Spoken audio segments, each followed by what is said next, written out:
दोस्तों एक ही कंपनी का शेयर एनएससी पे 25% ऊपर जा रहा है, लेकिन वही बीएससी पे सिर्फ 20% ऊपर जा रहा है।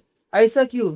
मतलब एक एक्सचेंज आपको बाइंग करने के लिए अलाउ कर रहा है, मतलब एनएससी, और दूसरा एक्सचेंज आपको बाइंग करने के लिए नहीं अलाउ कर रहा है, उधर 20% पे लॉक हो रहा है। तो ऐसा क्यों? और इसी का फायदा उठाकर कुछ लोग रिस्क फ्री प्रॉफिट बना रहे हैं। लेकिन सेबी अब नया रूल लाने वाला है, इससे ये सब चीजें बंद होगी। तो चलिए जानते हैं क्या है ये नया रूल।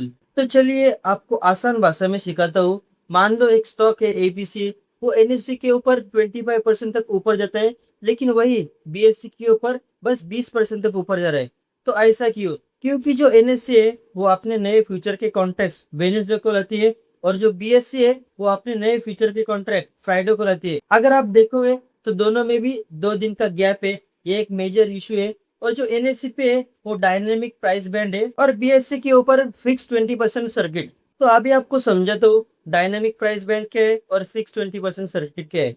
जो एनएससी का डायनेमिक प्राइस बैंड है उसके ऊपर क्या होता है, अगर कोई स्टॉक है 100 के ऊपर, उसको अपर सर्किट लगाया 5% का, तो क्या होता है, थोड़ा टाइम वो पॉज लेते हैं और फिर से अगर बाइंग की डिमांड है तो फिर वो 10% पे जाएगा। ऐसा करते करते वो 15%, 20%, 25%, और ज्यादा डिमांड हो तो 30% तक भी जाता है। ऐसा वर्क करता है डायनामिक प्राइस बैंड। और जो बीएससी का है वो 20% के ऊपर लॉक हो जाता है, उसके ऊपर आपको बाइंग ही करने को नहीं मिलता है। तो उस वजह से क्या होता है, जो एनएससी का 100 का स्टॉक है वो 130 पे चला गया, और जो बीएससी का है वो 100 रुपीज का है वो 120 पे चला गया।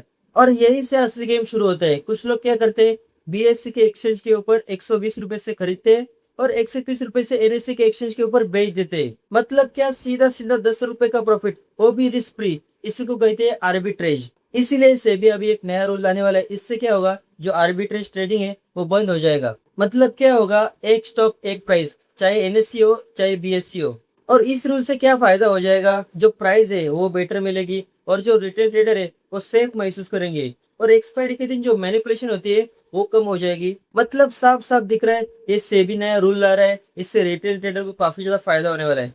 तो आपको कैसा लगा जो आने वाला नया रूल है, कमेंट करके जरूर बताओ। और ऐसे ही स्टॉक मार्केट के नॉलेजेबल वीडियो के लिए इस चैनल को सब्सक्राइब करो, और इस वीडियो को एक प्यारा सा लाइक भी करो। तो मिलते हैं और एक ऐसे स्टॉक मार्केट के अमेजिंग वीडियो में। तब तक कीप इंप्रूविंग।